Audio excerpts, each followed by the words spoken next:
Medellín, December 2024, and it's just 1 week before Christmas. The city's bustling with activities, but for those who know, this is the most dangerous period of the year, the city where everything flourishes. And for Javier Chacón and his family, this would be the complete opposite, as his life will get stolen by a young woman he met on a dating app while visiting Medellín for Christmas with his family.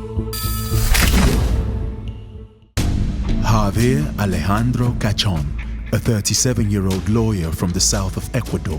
In every sense of the word, he was successful, and so he thought it would be a good idea to visit Medellin, Colombia with his family for Christmas.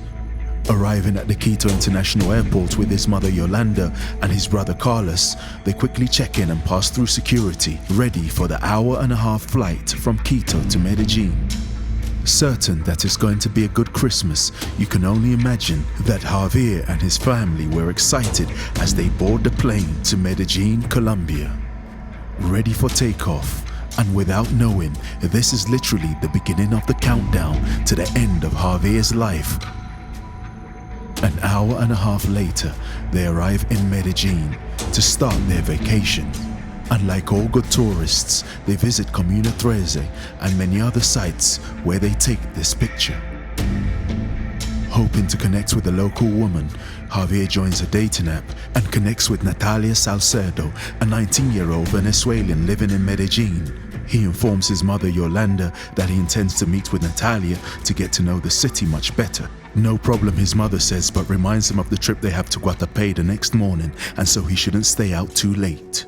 Wearing a white long-sleeve shirt and black jeans, Javier readies himself to meet Nathalia at the Las Palmas Chula restaurant and bar in Poblado, a Mexican-themed restaurant. At around 9 p.m., Nathalia arrives with a friend as they both introduce themselves to Javier for the first time in person. It's the last weekend before Christmas, and the La Chula bar is buzzing with entertainment. Everybody is feeling good with the mariachi band playing in the background. Javier poses with Nathalia in this picture and forwards it to his family and friends. His mother receives the photos, but no one knew that his life could be in danger. Eager to keep his family updated with regards to his whereabouts, Javier texts his mother his live location. As a mother, she's worried and wants to know if he's in a dangerous area. Javier responds with, "That's why I'm letting you know." Still at the Chula restaurant and bar, Javier, Nathalia and her friend are having a great time. It's now almost 3 a.m. Javier has been drinking and his guards are now down. And this is the point we believe that Nathalia had drugged Javier. As his mum Yolanda tries to contact him around this period, there is no response.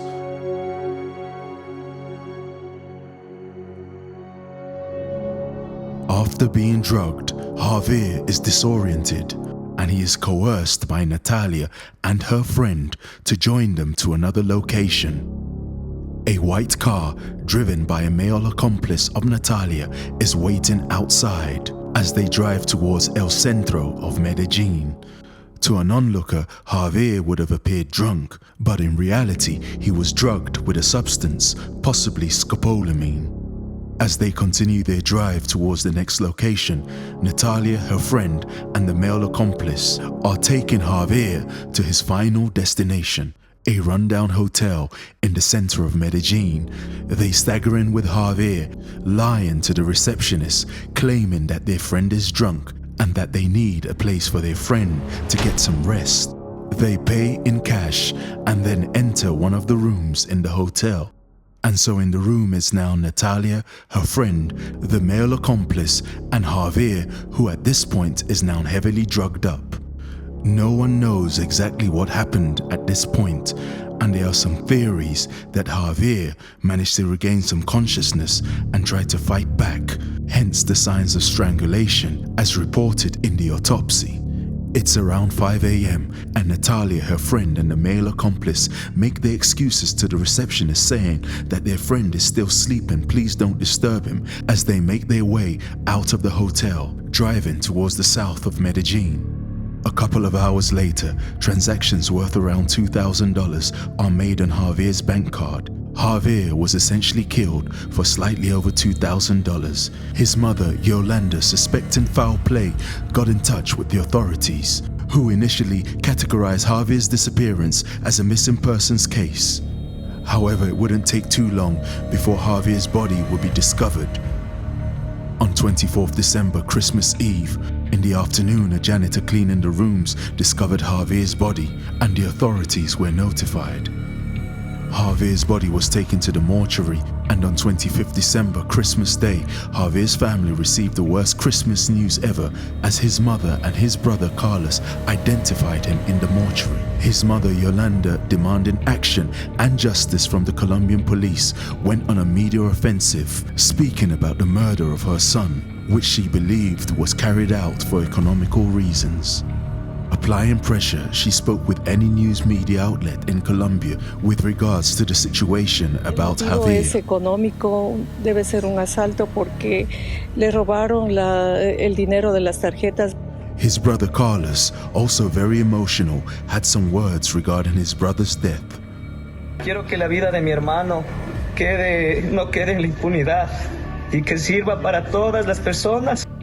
Javier's body was flown back to Ecuador for funeral proceedings, and on 1st January 2025, at the start of the new year, he was buried.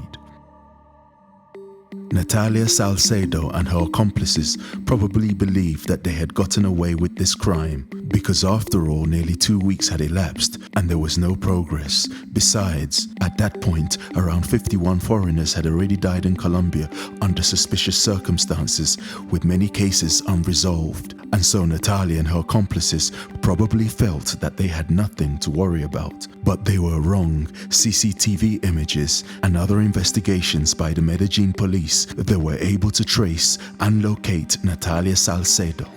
On 4th January 2025, just a couple of days after Javier's funeral, at around 7:30 a.m., the Medellín police swooped in on Nathalia's residence and she was arrested. Still wearing her pajamas, she was escorted to be processed at the police station, where she denied any responsibility with regards to the death of Javier Chacón, and she is currently being held in a prison in Medellín awaiting trial. Her friend and the male accomplice are still yet to be found, and with the mountain of CCTV evidence available, there is no doubt that the police already know who they're looking for.